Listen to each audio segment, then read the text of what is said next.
Today we're going to be looking at an issue with the wing mirror. You can see it moves. It shouldn't be able to move there, it should be stiff. So let's just take it off.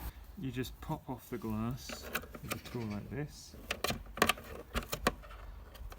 Okay, should just pop that like that.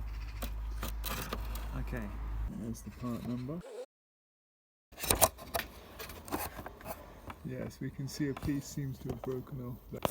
And it's stuck in there. So we've got a T10 Torx in there. Okay, so let's disconnect the connector.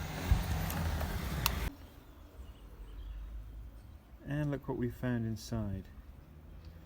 I think we can see why it was difficult for it to come off now, that connector. Looks like whoever jammed that in missed one of the terminals and squished the terminal up at the top there. This portion has broken off. So I think what we have here is polypropylene. That is not easy to glue at all. So I found a really cheap one for a Volkswagen Polo that looks pretty much the same. Should we go for it? Yeah. The left-hand mirror for the Volkswagen has arrived. Let's put it with the right-hand mirror for BMW and see if they look the same. Yep, it looks exactly the same. Apart from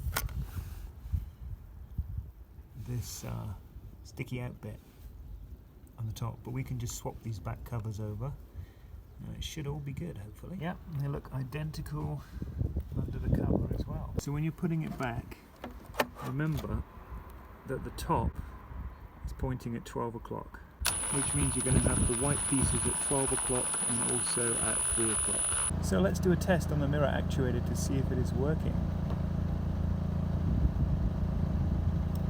Yes, it is working. Brilliant. Both of the actuators are actually functioning correctly. It's working great now, as you can see.